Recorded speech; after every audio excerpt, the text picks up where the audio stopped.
जय हिंद साथियों, स्वागत है आप सभी का इस अगले वीडियो में। और आज की क्लास में हम लोग एक ऐसी स्ट्रेटेजी बनाएंगे कि जो आने वाले उत्तर प्रदेश में पुलिस भर्ती प्रोन्नति बोर्ड द्वारा कांस्टेबल के पदों पर विज्ञापन जारी किया गया है, उसमें हम 50 दिनों में ऐसी पढ़ाई करके अपना एक स्थान पक्का कर सकते हैं। उसमें हमें किस तरीके की पढ़ाई करनी होगी उस पर चर्चा करेंगे। और दूसरी बात यह है कि हमने देखा कि स्टूडेंट के कई सवाल थे, तो वो मैंने यहाँ पर लिख रखे हैं कि सर एग्जाम डेट कब हो सकता है पेपर, क्या आचार संहिता लगने के बाद एग्जाम डेट बढ़ सकती है, क्योंकि आपको पता है 24 में चुनाव है। और आपने तैयारी, यानी उन्होंने कई लोगों ने पूछा कि सर आप बताएं आपने कैसे तैयारी करी थी, नोट्स या किताब कौन सी पढ़ें, कैसे समझें कि किताब में जैसे आप कोई पढ़ रहे होंगे तो क्या चीज़ इंपॉर्टेंट है, कैसे समझेंगे, पेपर का लेवल क्या रहने वाला है, उसके साथ साथ ट्रिक से पढ़ना सही है या गलत है, जीएस नहीं याद होता है क्या करें, मैथ सॉल्व नहीं कर पा रहे हैं क्या करें, दूसरी चीज़ क्या बड़ी परीक्षाओं की भी तैयारी इसके साथ आप कर सकते हैं या नहीं कर सकते हैं, तीसरा है कि आपके सिलेक्शन में हमारी क्या भूमिका होगी, हम आपको किस तरीके से आखिरकार मतलब आपकी क्या हेल्प कर सकते हैं कि ताकि आप सिलेक्शन जो है आपका जो है नंबर अच्छे से अच्छे आ सकें और आप अपना उसमें सिलेक्शन पक्का कर सकें। देखिएगा, ये सब बातों पर चर्चा करने से पहले एक सुझाव है आपको, और सुझाव ये है कि बाकी चीज़ों पर हम चर्चा कर लेंगे बाद में, लेकिन सुझाव ये है कि अगर आप फॉर्म भरने अभी जाएंगे, क्योंकि नोटिफिकेशन आ गया है, तो लोग जब भी फॉर्म भरने आप जाएं तो आप उसमें आपकी जो भी क्वालिफिकेशन है उस क्वालिफिकेशन का आप सबसे हायर वाला आप उसमें चीज़ भरें। जैसे आप पता चले कि आप 12th पास किए हैं, आप 12th के अलावा अगर आपने BA BSc BCom या IIT या आप BTech MTech कुछ भी आपने कर रखा है, तो आप उसमें वो चीज़ आप मेंशन जरूर करिए। उसका रीजन ये है कि जब भी फाइनल लिस्ट आती है, फाइनल सिलेक्शन होता है, तो उसकी एक पूरी लिस्ट आती है और उस लिस्ट में सबके नंबर उसमें लिखे होते हैं। तो हमने जो देखा था, क्योंकि जब मेरा सिलेक्शन हुआ तो मेरे जितने नंबर थे उसी में से उतने ही नंबर में लगभग 12 या 13 लोग थे उतने ही नंबर के। और अगर कई बार ये मामला फंसता है कि अगर कुछ लड़कों को सेलेक्ट करना होता है, कुछ को बाहर करना होता है, तो मान लीजिए उतने ही नंबर थे और लास्ट में अगर कोई आप आ रहे हैं या अगर सिविल और PSC मिलने की बात आ रही है और कुछ ही लड़कों को लेना है, उनमें से कुछ को PSC में भेजना है, कुछ को सिविल में, तो जिनके नंबर ठीक ठाक रहेंगे उनको सिविल दे देंगे, जिनका कम रहेगा मतलब जिनके उसमें देखेंगे कि नंबर तो सबके बराबर है लेकिन इनकी क्वालिफिकेशन सबसे ज्यादा किसकी है, कौन कौन सी ठीक क्वालिफिकेशन, उनको सिविल में भेज देंगे। या अगर लास्ट में आप हैं, अगर खड़े हैं लास्ट पायदान पर, ये देखेंगे इनमें से अगर पता चले कि 10 लोग उतने ही नंबर पे हैं और अगर किन्हीं से 3 ही को सेलेक्ट करना है या 4 को ही, तो देखेंगे किसकी क्वालिफिकेशन सबसे ज्यादा है, उन्हीं को सेलेक्ट कर दें, उतने ही नंबर पे आपको बाहर कर देंगे वो। तो इसलिए क्वालिफिकेशन जो सबसे ज्यादा आप वो भर दीजिएगा। वो अगर बोले आपको कैफे वाला कि इसमें सर इंटर ही पास मांगता है, कहते हैं इंटर कुछ नहीं, तुम भरो पहले, बाद में बताएंगे आपको, है ना। देखो अब इस पर चर्चा करेंगे। देखिएगा एग्जाम डेट, देखिएगा आपको ये पता है कि 11 फरवरी वाली जो बात है वो इस तारीख पर तो एग्जाम होना थोड़ा सा मुश्किल, थोड़ा सा नहीं कंफर्म है कि एग्जाम नहीं होगा, क्योंकि RO पहले से ही घोषित कर चुका है, जो UPPSC है उसने बता दिया है कि RO का एग्जाम होना है। हाँ, लेकिन इस बात से हम सचेत हो सकते हैं कि 11 फरवरी को एग्जाम नहीं होता, लेकिन हो सकता है, लेकिन इसके बाद तो हो ही सकता है, 12 13 15 20 28 30 पर जो भी होगा उस पर तो हो ही सकता है। तो इस बात के लिए कहीं ना कहीं फरवरी या मार्च में आपका एग्जाम हो सकता है। हाँ, इसके आगे का हम आपको सांत्वना इसलिए नहीं देंगे क्योंकि विभाग है वो कुछ भी कभी भी कुछ भी कर सकता है ना। तो देखिएगा इस बात से इसकी संभावना यह है कि यही एक डेट के आसपास हमें एक अपना मान करके 50 दिन की स्ट्रेटेजी तैयार करेंगे कि 11 फरवरी के बाद किसी भी दिन एग्जाम हो सकता है। क्या आचार संहिता लगने के बाद पेपर की डेट बढ़ेगी? कि जैसे आपको पता है कि आचार संहिता लग जाती है तो बहुत सारी चीज़ों पर रोक लग जाती है, तो उनमें जैसे कि पेपर की डेट वगैरह ये सब चीज़ें अनाउंसमेंट नहीं हो पाता है। लेकिन हाँ, आपको बता दें कि अगर मान लीजिए विभाग ने पहले से अभी 2-4-10 दिनों में अगर ये अनाउंसमेंट कर दिया कि हम फला तारीख को एग्जाम कराएंगे, तो भले आचार संहिता उस समय लगी रहे, पेपर हो जाएगा उस समय, क्योंकि पहले से ही ये बात डिक्लेयर हो चुकी है और डिसाइड हो जाती है,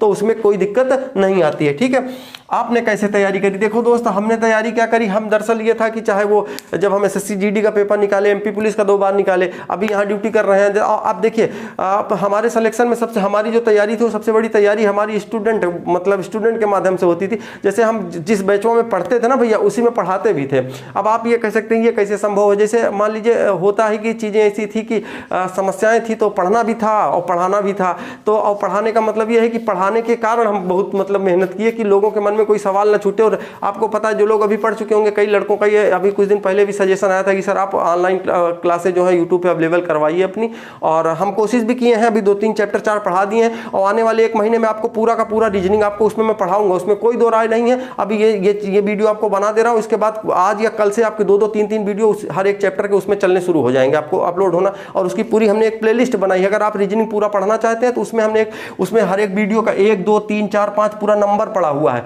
और उसके साथ साथ नंबर के साथ साथ चैप्टर के नाम पढ़े हैं। जैसे आप मान लीजिए कोई चैप्टर आपको आ रहा है तो उस चैप्टर को आप जैसे 4-5 वीडियो बीच में होंगे उसको छोड़ दीजिए, अगले चैप्टर पे आ जाइए। वो चैप्टर आपको आ रहा है उसको छोड़ दीजिए। और मैंने सभी चैप्टरों को एक एक टॉपिक में बांट करके पढ़ाया है कि इसको जैसे कोई चैप्टर है तो उसको 3-4 भागों में तोड़ दिया है, तो एक वीडियो में इस टॉपिक के क्वेश्चन आएंगे तो सॉल्व करना, ये सब कुछ मैं बताया हूँ, आप उसमें जाकर के देख सकते हैं। ठीक, नोट्स या किताबें कौन सी पढ़ें, सबसे बड़ी बात यही है भैया किताबें का। देखिएगा 4 सब्जेक्ट आपके यहाँ आने हैं, एक आना है आपका हिंदी, दूसरा आना है आपका जीएस, तीसरा आना है गणित, और चौथा आना है आपका रीजनिंग। ठीक है, देखो बाबू, अगर आपने इसके पहले कहीं पर भी पढ़ाई करी है, किसी कोचिंग में आप पढ़ चुके हैं, किसी ऑनलाइन या ऑफलाइन कहीं पढ़े हैं, तो हिंदी की मैं बात करूं, अगर आपके पास कोई भी किताब है जिसको आप थोड़ा बहुत पढ़ चुके हैं, थोड़ा बहुत पढ़ने का मतलब यह है कि कभी कभार पन्ना पलट लेते थे आप और थोड़ा बहुत आप पढ़ चुके हैं, तो जो भी किताब आपके पास है उसी किताब को आप पढ़िए और उसी किताब को बार बार पढ़ने की कोशिश करिए। ठीक है, और अगर आपके पास बुक नहीं है तो मैं आपको सजेस्ट करूंगा कि एक राजपाल की किताब आती है हिंदी की, वो ले लीजिएगा आप। और उस बुक की सबसे खास बात यह है कि हमने जो देखा उसकी लैंग्वेज थोड़ी सी आसान है, और उसके में जब क्वेश्चन पहले तो जो बताया गया है और उसी से संबंधित जो है पीछे सवाल दे दिए गए हैं, तो कहीं ना कहीं मैंने देखा है कि उसको पढ़ने में, और आप अगर मान लीजिए किसी टीचर या यूट्यूब या ऑनलाइन ऑफलाइन नहीं पढ़ना चाह रहे, आप उस बुक से पढ़ लीजिए, उसके बाद पीछे क्वेश्चन आप देखेंगे तो कहीं ना कहीं आपके 70 से 80% चीज़ें ऐसी होंगी कि उस पढ़ करके ही आप उसको सॉल्व कर लेंगे, कोई दिक्कत उसमें नहीं आएगी। अब उसके बाद जीएस की हम बात कर लेते हैं। देखिएगा जीएस में अगर आपने कहीं ऑनलाइन ऑफलाइन पढ़ रखा है, आपको कोई नोट्स मिली है या पीडीएफ मिला है, तो आप देखिएगा दूसरी चीज़ों के पीछे आप मत भागिएगा। जैसे देखिएगा जीएस की बात मैं बता देता हूँ, कुछ लोग गलती बहुत तगड़ी करेंगे इसमें। देखिएगा आप क्या करेंगे कि पता चले जीएस की कुछ लोग, देखिए जीएस के सबसे अच्छी तो लूसेंट है, इसमें कोई दो राय नहीं है। अच्छा, इसके लिए मैं सजेस्ट करता हूँ क्योंकि इसमें तथ्यात्मक चीज़ें दी गई हैं, कौन कौन सी पॉइंट है, पूरी की पूरी जो जीएस है इसी में कवर कर दी गई है। तो मेरा सलाह यही है कि आप कोशिश ये करिए, अगर आपके पास कोई अभी तक स्ट्रेटेजी नहीं है कि हमको क्या पढ़ना है, कैसे रिवीजन करना है, तो आप लूसेंट ले लीजिएगा और उसको 3 से 4 बार आप कम से कम, 1 महीना बचा है तो 2-3 बार तो कम से कम आप उसको पूरा का पूरा पढ़ ही डालिएगा। अब देखिए इसको पढ़ने का तरीका बताता हूँ और भी चीज़ें बताऊँ। देखिए जीएस में जैसे लोग जाएंगे तो पता चले कि आपको अगर कांस्टेबल ही बनना है, मतलब कांस्टेबल ही नहीं कह सकते, लेकिन हाँ ये सपना सबका रहता है कि हम ये बन जाएंगे, इसके बाद और तैयारी करेंगे। लेकिन अगर इस समय की बात करें हम, तो आप पता चले कि गए वहाँ से दृष्टि वाली किताब उठा लाए, हाँ दृष्टि की, आप पता चले कि दृष्टि की साइंस उठा लाए हैं, आप एम लक्ष्मीकांत की का संविधान उठा लाए हैं। अब पता चले कि आप ऐसे टीचरों को जो ऐसी किताबें हैं जो केवल और मतलब वो यूपीपीएससी या यूपीएससी के लिए ही काम आती हैं, और उनको पढ़ करके आपकी जो है सोचने समझने की क्षमता तो बढ़ जाएगी, लेकिन क्वेश्चन आपके जो टकराएंगे वो वहां से नहीं सॉल्व होंगे, ये पक्का है। तो आप कोशिश ये करिए कि जो तथ्यात्मक चीजें हैं जहां से आप पढ़ चुके हैं उसी को बार बार रिवीजन करते रहिए लगातार। ठीक है, तो लूसेंट ले लीजिए। अच्छा, आप जैसे देखिए एक सवाल इसमें हमने लिखा है कि कैसे समझेंगे कि किताब में क्या इंपॉर्टेंट है। जैसे लूसेंट आपने संविधान एक बार पढ़ लिया, संविधान आपने पूरा उठाया, उसको पूरा पढ़ लिया, उसके बाद आपको क्या करना है कि जो है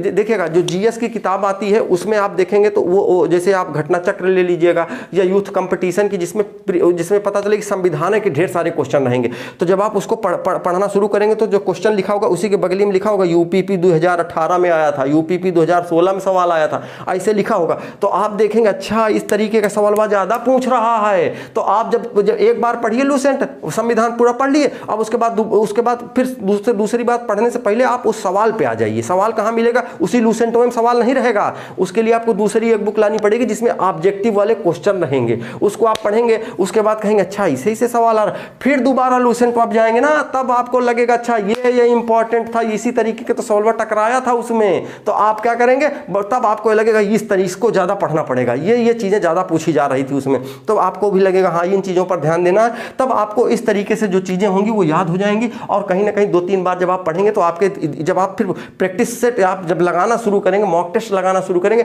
तब आपको क्वेश्चन में कुछ टकराएंगे इधर अगल बगल वाले, अच्छा ऐसा पूछा था, हाँ ये था अनुच्छेद 17, अनुच्छेद 21, अनुच्छेद 18, ये इसमें तो ये था, उसमें ये नहीं था। तो आप लगाने का तरीका, और देखिए ये केवल बातें सुन करके नहीं होगा, मेहनत करना पड़ेगा आपको। नहीं सोच रहे हो कि केवल सुन के कि हाँ तो सब मजा आ रहा है, मजा नहीं आएगा, पढ़ना पड़ेगा। 2-3 घंटे लगेगा आपको एक चीजें समझने में, एक आपको पता लगता है ये लूसेंट, आप पता चले कि संविधान आप पढ़ेंगे तो हो सकता है आपका 4-5-6 घंटे लग जाए, तो वो उसमें आप पूरा उसको रिवीज पढ़ डालिए, उसके बाद दूसरे फिर क्वेश्चन पेपर पे आ जाइए जो आए थे, फिर उसके बाद इस पे जाइए संविधान वाले पे, इसी तरीके का आप इतिहास का पढ़ लीजिए, इसी तरीके से विज्ञान का पढ़ लीजिए। और एक चीज और बता दें आपको, जो ये सब जो पढ़ाया जाता है ना, जो पेपर आपका होगा, वो पेपरवा में से 60-70% जो प्रीवियस ईयर में सवाल आया था भैया वही टकराते ही हैं, वही आते हैं और उन्हीं से आप लगा ले जाएंगे सवाल, कोई दिक्कत नहीं आएगी। ठीक है, अब बात कर लेते हैं गणित की। देखो भैया ये गणित ऐसा है, गणित ऐसा चीज़ है कि गणित तो जैसे कि खासकर बहुत सारे लोगों को ऐसा लगता है कि गणित हमसे लग नहीं पाएगी। देखो दोस्त, लगाना सीखिए तभी आएगी। अब इसके लिए आपको मैं बताता हूँ कि पहली चीज़ तो जैसे गणित में आप चैप्टर पढ़िए, तो जरा गणित के लिए आपको मैं किताब बता देता हूँ। देखिएगा, मैं SD यादव को इस चीज़ इसलिए सेलेक्ट करता हूँ इसमें, SD यादव को। उसका रीज़न ये है क्योंकि देखिएगा ये जो है SD यादव की एक किताब आती है। देखिएगा आप क्या करिएगा, मैं आपको बता रहा हूँ। देखिएगा आपको ये बात पता है कि हमारे दिल्ली में जो टीचर पढ़ा रहे हैं उनमें से चाहे मतलब जो भी हैं, मैं नाम किसी का नहीं लूँगा, टॉप लेवल के, देखिएगा वो 2-3 टीचर 4 ऐसे हैं कि जो सही बात है कि जो मैथ के मतलब ज्ञाता हैं। तो बात ऐसी है कि अगर हम क्या करेंगे, उनकी भी किताबें मार्केट में हैं, बहुत अच्छा पढ़ाते हैं वो, इसमें कोई दौरान। लेकिन अगर आपको CGL जैसे पेपर की तैयारी करनी है तब उनसे पढ़िए और उनकी किताबें तब आप पढ़िए। अच्छा एक चीज़ और है, CGL आपको पढ़ना है तो उनकी किताबें बिना पढ़े आप पास भी नहीं हो पाएंगे। लेकिन इसके पढ़ने के लिए आपको उनकी जो किताबें आती हैं उनको आपको पढ़ना थोड़ा सा मतलब मुझे इसलिए, क्योंकि उसमें ऐसी ऐसी चीज़ें दी गई हैं जो बहुत टॉप लेवल की हैं, वो आपके एग्जामों में पूछबे नहीं करता। अब जो आसान चीज़ें आपको, अब आप कह सकते हो कि सर कठिन वाली चीज़ें आ जाएंगी तो क्या आसान नहीं आएंगी? तो भैया लगा के देख लेना, मेरा जो अनुभव रहा है वो मैं आपको बता रहा हूँ। ठीक है, तो आप लगा के दे, अभी मैं एग्जाम्पल दे करके भी आपको समझा सकता हूँ। नंबर सिस्टम के 2-4 एग्जाम्पल दे दूंगा, कह दूंगा यूपी पुलिस में आप लगा के दिखाओ, इस तरीके के सवाल कभी आए हैं? और यही कह दूंगा कि यूपी पुलिस वाले जो सवाल हैं ये बताओ कि SSC GD वाले में आए हैं कभी? और लेकिन वो मैं आपको बहुत ज़्यादा वो नहीं कर, जो मेरा अनुभव है वही मैं आपको बता रहा हूँ, सेम वही करना है और तभी ये सब चीज़ें मतलब सफल हो पाएंगी 50 दिन में।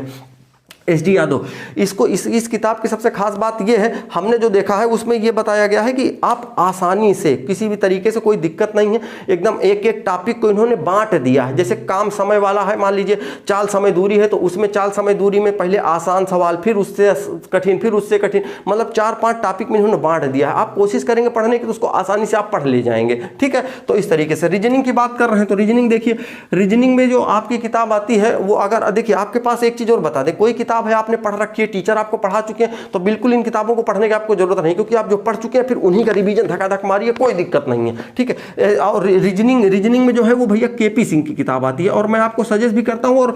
लड़कों के लिए ये इसलिए सजेस्ट करता हूँ क्योंकि इसमें भी जो चीज़ दी गई एक एक टॉपिक वाइज बांट करके पढ़ाया गया है। और मैं भी कोशिश यही करता हूँ कि मतलब क्वेश्चन भले ही मैं 2-3 किताबों से लेता हूँ जब मैं पढ़ाता हूँ, लेकिन टॉपिक जब बांटता हूँ तो उसमें कहीं ना कहीं ये चीज़ें दी गई हैं कि इसको यहाँ से बांट दीजिए, इसको यहाँ से बांट दीजिए। बांट करके आप पढ़ेंगे, आपको चीज़ें समझ आएंगी। उसके बाद जब आपका एक चैप्टर कंप्लीट होगा, 2 कंप्लीट होगा, तो आप देखेंगे कि जब आप मॉक टेस्ट सॉल्व करेंगे बाद में, तब आपको ये चीज़ दिक्कत नहीं समझ आएगी। आपको लगेगा हाँ यार इस चैप्टर में पढ़े थे, देखो इस सवाल लग गया है आज, तो वही समझ आएगा। और आप सोचो, पहले कोशिश ये करना कि लगभग आप 50 दिन, भले ही लगभग 25 से 30 दिन आपको लगातार पढ़ना है, प्रैक्टिस सेट पे नहीं जाना है 30 दिन, क्योंकि अगर शुरू में चले जाएंगे आप हो जाएंगे डिमोटिवेट, आपके नंबर आएंगे नहीं ज़्यादा, पढ़ाई कर दोगे बंद। तो देखो डरना नहीं है। देखो एक बात और बताएं, अभी भले ही 20-25-50 दिन का समय बचा, जब हाई स्कूल इंटर की यार पढ़ाई करते थे ना तो इतना ज़्यादा नहीं पढ़ते, जब पेपर ऊपर आने वाला होता था तब तो पढ़ना शुरू करते थे। घर वालों के सर फेल हो जाएंगे तो क्या होता था, पढ़ना शुरू कर देते थे। और आप देखते होंगे यार हमको तो लग रहा है हमारे यार 40% बनी 50%, लेकिन बाद में आ जाते थे 70%, क्योंकि कहीं ना कहीं इनडायरेक्टली हम लोग मेहनत करते थे, पढ़ते थे थोड़ा थोड़ा, भले ही एग्जाम के समय पढ़ते थे। तो सेम वही कंडीशन आ गई, एग्जाम आ गया भैया, अब पढ़ने की बारी आ गई है ना, पढ़ो। देखो और हाँ, आपको इसमें पूरी रीजनिंग में हम आपकी क्या मदद कर सकते हैं, आप किसी भी क्वेश्चन का फोटो खींचिए, आपको जो नहीं आ रहा है आप उसको टेलीग्राम ग्रुप में भेजिए, इसी SD कैंप नाम से टेलीग्राम ग्रुप है, उसमें भेजिए और उसका सलूशन हम देंगे, हमारी टीम देगी। या उसमें और एक चीज़ और है, मान लीजिए कोई दूसरा आदमी उसमें ग्रुप में क्वेश्चन भेज रहा है, उसमें अलाउ है, आप भी उस क्वेश्चन का सलूशन लगा करके आप भी भेज सकते हैं। इससे आपको लगेगा कि हाँ यार जो आदमी भेज रहा है सलूशन, यानी आदमी पढ़ रहे हैं और हम ही नहीं पढ़ रहे हैं, तो फिर इसका मतलब ये होगा कि आप कहेंगे हाँ यार अब तो इस सलूशन इसको मैं भी भेज सकता हूँ। तो जरूरी नहीं कि उसका सलूशन हम ही भेजें, अन्य लोग भी भेज सकते हैं और आप भी भेज सकते हैं सलूशन उसमें। हाँ बाकायदा उसको हम लोग देखते रहते हैं कहीं कोई क्वेश्चन सलूशन गलत तो नहीं भेज रहा है, सही भेजता है तो कोई दिक्कत नहीं, आदान प्रदान चलता रहता है उसमें। कैसे समझेंगे किताब में क्या इंपॉर्टेंट बता दिया। पेपर का लेवल देखो भैया, पेपर का लेवल ठीक ठाक आने वाला है, इसमें कोई दो राय नहीं, क्योंकि कई साल से मतलब पेपर हुआ नहीं है और विभाग को भी पता है कि बहुत सारे लड़के कई साल से तैयारी कर रहे हैं, तो पेपर का लेवल तो ठीक ही ठाक आएगा। लेकिन हाँ बहुत ज़्यादा नहीं कि यूपीपीएससी हो, यूपीएससी वाला ट्रिक से पढ़ना सही है गलत। देखो ट्रिक से पढ़ना आपके लिए बिल्कुल सही होगा, कोई दिक्कत नहीं है। वो भी ट्रिक जैसे मैथ है तो मैथ में आप ट्रिक लगा सकते हैं, लेकिन हाँ उसका थोड़ा सा डीपली नॉलेज कर लीजिएगा, क्योंकि क्वेश्चन को अगर घुमा देगा तो बहुत सारे सवाल ऐसे हैं जो ट्रिक से नहीं लगते हैं फिर। हाँ ठीक। अब देखिएगा, जैसे ट्रिक से आप क्या पढ़ सकते हैं, जीएस में पढ़ सकते हैं, जैसे प्रधानमंत्रियों के नाम है लगातार आपको याद करना है, अगर राष्ट्रपति कौन कौन हुए हैं उनका नाम आपको लगातार याद करना है, तो ये चीजें आपको कहीं ना कहीं इंपॉर्टेंट रहेंगी, तो आप उनको ट्रिक से याद कर सकते हैं। नदी नाला कौन कहाँ पर स्थित है ना। अब आप जैसे आप देखेंगे तो कौन मतलब भूगोल में बहुत सारी चीजों की ट्रिक है, तो वो आपको याद कर सकते हैं बिल्कुल, ठीक है ना। कौन सा अभ्यारण्य कहाँ है, ये सब चीजें आप ट्रिक से पढ़िए, बिल्कुल कोई दिक्कत नहीं है। जीएस याद नहीं होता है, देखो बाबू जीएस याद नहीं होता है, केवल एक बहाना है ना। असली मकसद तो मतलब कि ये सब हमसे कोई पूछबे न करे, यही होता है, ठीक है ना। ये तो अब देखो जीएस याद नहीं होता, ये बताइए कि दुनिया भर की बातें तो हम लोगों को याद रहती हैं, कभी हाई स्कूल इंटर में या अभी कॉलेज डिग्री कॉलेज पढ़ने जाते हैं, कोचिंग जाते हैं, कभी कोई कुछ बोल दे, दिन भर उसी के बारे में सोचते रहते हैं, हमसे वो क्या बोली थी आज, और हमसे वो क्या बोला था आज, इसकी हिम्मत कैसे हो गई वो हमको बोल दिया ऐसा, वो सब कुछ तो याद, और दिन भर दिमाग में चलता रहता है, कल उसको क्या जवाब देना है। लड़के सब तो दुनिया भर की तो चीजें, और दोस्तों से पूरी रास्ते शेयर करते हुए आएंगे, तुम्हें पता है आज ये बोली थी, ये वो, तो दुनिया भर की चीजें सब याद रहती हैं। और कोई ये कहे कि हमारा दिमाग कमजोर है, तो भगवान ने सबको वही 1400 ग्राम का दिमाग दिया है, आप भी पढ़िए, बिंदास तरीके से तैयारी करिए, सब कुछ याद होगा, बशर्ते कुछ चीजों से दूर हो जाइए कुछ दिनों के लिए, और उसके साथ साथ पढ़ाई पर ध्यान दे दीजिए। और जो चीजें आपको जैसे जीएस नहीं याद है, 2-3 बार लिख लीजिए, और आपको पता चले आप खाना बना रहे हैं, पढ़ रहे हैं, कहीं पर आप जा रहे हैं, रास्ते में जा रहे हैं, तो आपको दिमाग अच्छा, अनुच्छेद 17 में अस्पृश्यता का अंत था, अनुच्छेद 14 में समानता थी, ये था वो था, 15 वाले में क्या था, 17 वाला तो याद है, 18 वाले में क्या था, अच्छा 24 साल वाले में तो ये कहा गया था कि इसमें जो है 14 साल के बच्चों को, मतलब आप ऐसी चीजें सोचिए, सोचते रहेंगे अपने आप ये अच्छी चीजें याद हो जाएंगी। और उसके बाद 2-3 बार लिख लीजिए। मैथ कैसे सॉल्व करना है, एक एक टॉपिक उठाइए और उस टॉपिक को आप जो टीचर में पढ़ रहे हो जहाँ से, वहाँ से आप पूछ लीजिए, नहीं तो आपको यूट्यूब में उस टॉपिक को आप सीधे लिखिए और उसके बाद उसका वीडियो देखिए, और एक ही टीचर से कोशिश करें आप पढ़ने की। जैसे ये है कि एक चैप्टर इस टीचर से पढ़ लिए, दूसरा वहाँ कूद के पढ़ लिए, आधा वहाँ जा रहे हैं, तो अब उसमें तो आपको दिक्कत आएगी, क्योंकि एक टीचर जब भी 2-3-4 वीडियो बनाता है तो उसको इतना जरूर पता रहता है कि हमको बच्चे को संतुष्ट करना है। वो चाहे शुरू में हो सकता है कुछ चीज़ें बताएगा, कुछ बीच में, कुछ लास्ट में। आपको लगता है जो आप जानना चाहते हैं शुरू में बता दे, वो 5 मिनट में, तो वो हो पाना थोड़ा सा मुश्किल होता है हर एक टीचर के लिए, है ना। क्या बड़ी परीक्षाओं की तैयारी कर सकते हैं, हाँ अब तो तुम लोग डीएम बनोगे ही यही 2 महीने में ना, तो वही कहानी है। देखो भैया, कई लोग कहते थे सर ये हम तो अभी हमारा आरओ का एग्जाम लगा है, पीसीएस का भी, तो देखो भैया आरओ बन लो या तो पीसीएस बन लो या तो ये बन लो, तीनों में एको हाथ नहीं आएगा। तो देखो आप क्या कर सकते हो दोस्तों, पहली चीज तो बड़ी परीक्षाओं की अगर आप तैयारी कर रहे हैं या करना चाह रहे हैं तो 2 महीने में बड़ी परीक्षाओं की तैयारी नहीं होती है, सिंपल सी बात है। अगर आपकी इसके पहले न्यू मजबूत है, अगर आप आरओ पास कर सकते हैं, पीसीएस पास कर सकते हैं, तो ये तो फिर आसानी से निकल ही जाना है। हाँ लेकिन इसमें मैथ और रीजनिंग आपको थोड़ी ठीक होनी चाहिए आपकी। तो देखिए मेरा कहना मानते हैं जो लोग, भैया वो सिस्टम यही है कि आप अगर अभी इसके पहले कभी तैयारी नहीं किए हैं किसी चीज़ की, पीसीएस की, या जो लोग हमारे कई साथी हैं जो कर रहे हैं उनका कोई दिक्कत नहीं है, लेकिन जो अभी तक नहीं किए हैं, नए हैं, वो केवल इसी चीज़ की तैयारी करें, पुलिस की तैयारी करें, इसका पेपर दे लें, उसके बाद उसमें जुटे, फिर कि लगे कि अब इसके बाद उसी में हमको जुटना है और हमको फिर जो भी बनना है आप वो बनिए, कोई दिक्कत नहीं। लेकिन हमारी सलाह यही है कि आप पहले इसी की तैयारी करें। आगे आपके सिलेक्शन में हमारी क्या भूमिका होगी, देखिएगा हमारी भूमिका यही होगी कि आपके जो भी चाहे वो विभाग से संबंधित सवाल हो, जैसे विभाग होगा कि डॉक्यूमेंट्स वगैरह क्या है, वो सब मैं बता दूंगा यार, कोई दिक्कत नहीं। आपका क्या कहते हैं, आपका मेडिकल भविष्य में कैसे होगा, डॉक्यूमेंट्स में क्या क्या होनी चाहिए, भैया पहले पेपर, ये पेपर जरूरी है, पेपर आपको हम डॉक्यूमेंट्स बता देंगे सब कुछ, फॉर्म भरो पहले 1-2 दिन में, 4 दिन में जब भी हो, और उसके बाद केवल पढ़ो, क्योंकि पढ़ने के बाद रिजल्ट में आने में 1.5 से 2 महीना लगे। दौड़ कैसे करना है, मेडिकल कैसे होगा, अगर किसी के मेडिकल में दिक्कत है तो कैसे निकालें, क्या करें, उसको कैसे सॉफ्ट, मतलब आँख किसी की ठीक नहीं है या पैर किसी का ठीक नहीं, किस तरीके से क्या प्रैक्टिस करके उसको सही के सब बताएंगे दोस्त, कोई दिक्कत नहीं है। लेकिन हाँ आप ये है पहले पेपर नहीं होगा तो सब के सब डॉक्यूमेंट्स धरे रह जाएंगे, और उसको कोई देखने वाले की तो दूसरे को तो देखने वाली बात छोड़ो, आप खुद नहीं देखोगे, ठीक है ना, तो वो अधिकारी का देखेंगे, ठीक है। और उसके बाद आपको मेरी जो सलाह है, देखिएगा मेरी सलाह दोस्त केवल इतनी सी है कि अगर आप कर सकते हैं तो फालतू चीज़ों से पहली चीज़ तो पूरी तरीके से बचें। फालतू चीज़ों का मतलब ये है कि मोबाइल आप कम चलाएं, केवल पढ़ने के लिए ही चलाएं, वरना रील्स और ये जो इंस्टाग्राम और तमाम तरीके की चीज़ें हैं यहाँ पर अगर आप भिड़े रहेंगे तो दिमाग की याद करने की क्षमता और बहुत सारी चीज़ें इससे घटती भी हैं, ठीक है। तो आप इनसे दूर रहें, और इसलिए दूर रहें क्योंकि आपको ये समय आपका बर्बाद कर देंगी, ठीक है ना। और देखिएगा समय अगर हम लोग बर्बाद करेंगे तो फिर समय हमें भी बर्बाद कर देता है एक दिन। तो कोशिश ये करिए इन चीज़ों से दूर रहिए। और उसके साथ साथ जो है कि एक चीज़ ध्यान रखिएगा कि आपको रेगुलर पढ़ाई करना है, रेगुलर प्रतिदिन। आपको ये नहीं कि किसी शादी में किसी बारात में प्रतिदिन आपको पढ़ाई करिए, आराम से प्रतिदिन आपको पढ़ना है। और हाँ बीच में आप डिमोटिवेट मत होइए, डिमोटिवेट होने का कोई जरूरत नहीं कि नंबर नहीं बढ़ रहा, कुछ नहीं, नंबर हमारे कम है, अभी तो 5 इतना कम दिन में कैसे तैयारी, ये भैया अगर समय समय कम है तो सबके लिए समय कम है, केवल आपके लिए नहीं। अगर आज नोटिफिकेशन आया है और अगर यही नोटिफिकेशन आ जाने के बाद ये पता होता कि जून जुलाई अगस्त सितंबर में पेपर है 7-8 महीने बाद, तो सब उसी हिसाब से टॉप लेवल की तैयारी करते। यानी इसका मतलब सबकी जो तैयारी हो कहीं ना कहीं थोड़ी बहुत कम रहेगी और आप भी उसी भीड़ में रहेंगे। अब बशर्ते अब ये समय है, मौका कौन कितना पढ़ सकता है, ठीक है ना। और वैसे भी यार देखो, कहा जाता है आंखों में अरमान लिया और मंजिल को अपना मान लिया, और मुश्किल आसान क्या है, जब ठान लिया तो ठान लिया। अब मुश्किल क्या है, आसान क्या है, ठाने हो कि हाँ आपको पढ़ के सिलेक्शन लेना है तो ले लो, उसमें कौन सी बड़ी बात है कि पता चले कि यहाँ कह रहे हैं यार समय कम दिया है, यार ये कौन सी बात है, समय कम दिया है तो तुम्हारे अकेले के लिए, हमारे अकेले के लिए समय थोड़ी कम देता, सबके लिए वही है। तो पढ़िए, कोई दिक्कत की बात नहीं है। और देखिएगा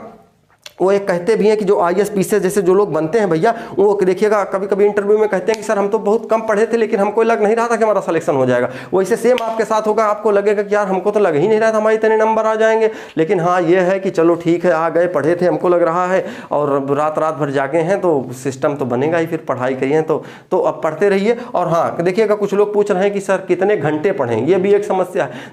देखो भैया, वही कहानी है कि मतलब आपको कितने घंटे पढ़ने हैं ये मायने नहीं रखता, बस केवल पढ़ना है, बाकी काम के लिए आप समय निकाल लीजिए, बस वो बहुत है। बाकी आप मतलब आप ये समझ लीजिए केवल पढ़ना है। अगर इसके अलावा बाकी कोई काम है तो उसको जाके करके चले आएंगे, फिर पढ़ेंगे आराम से। भाई खाना जाके चले आएंगे, खाना बनाना है, आप कोई बाहर रह के पढ़ रहे हैं या कहीं कोई काम के लिए बाहर मार्केट जाना है, जाएंगे, रास्ते में भी जाएंगे तो सोचते हुए जाएंगे, अच्छा ये चीज़ जाके अभी पढ़ना है, ये बाकी है। आप इस तरीके से पढ़िए, बिल्कुल सिलेक्शन होगा। डिमोटिवेट मत होइएगा, किसी तरीके की कोई समस्या समझ आती है यार हमको कमेंट करिएगा। देखिए इसी से वीडियो बना देंगे ना आपको कि आपको लगेगा, और वैसे भी आपको बता दें, अगर अब ये 2 महीने आप पढ़ लीजिए, अगर आपको मैं बता दूं सच्चाई ये है कि अगर आपकी जो ट्रेनिंग होती है, ट्रेनिंग की अगर आप 2 महीने शेड्यूल से अगर आप पढ़ लें तो आप ये समझ लीजिए कि ये तो कांस्टेबल है, आप SI की वैकेंसी आप निकाल सकते हैं, जिस हिसाब से ट्रेनिंग आपकी होती है। आप सोचिए मेरे जैसा आदमी जो 5 किलोमीटर दौड़ने से डरता हो, क्या तो अब दौड़ तो निकल गई, अब सोचिए उसी आदमी को पर डे 5-5, 6-6, 8-8 किलोमीटर दौड़ाया जा रहा हो, तब भी उस आदमी को थकावट नहीं महसूस होती है। अब आप सोचिए, मेरे घर वाले से पूछेंगे, मतलब मुझे दौड़ने उड़ने में मेरा मन नहीं लगता है, लेकिन हाँ ये है कि दौड़ना, अब रेस निकल गई, नौकरी करने जाना है, मन नहीं है तब भी जाना है, तो अब वहाँ पहुँच गए तो ये हुआ। अब वहाँ तो सबके साथ देख के दौड़ गए यार, अब डेली दौड़ा रहे हैं 7-8 किलोमीटर, दौड़ो भैया ट्रेनिंग में, अब आपको भी दौड़ना पड़ेगा। कुछ लोग होंगे ना कहेंगे कि हम दौड़ नहीं पा रहे हैं, देखिए हम सबकी दौड़ निकलवाएंगे, परेशान मत हो, पेपर आप निकालो बस, ठीक है। और कोई सवाल हो आप कमेंट करिए, कोशिश करेंगे कमेंट में उत्तर दे दें। और दूसरी चीज़, फालतू चीज़ों से बचिए और आप सीधे पढ़ाई पे विशेष ध्यान दीजिए, ठीक है। फिर मिलते हैं अगले वीडियो में, और अब जो अगली आपके क्लासेस हैं रीजनिंग वाली वो अपलोड करना मैं शुरू करता हूँ, ठीक है। फिर मिलते हैं अगली वीडियो में, और कोई समस्या है टेलीग्राम ग्रुप में यहाँ पर आप कहीं पर भी कॉन्टैक्ट कर सकते हैं, ठीक है। Okay, thank you so much.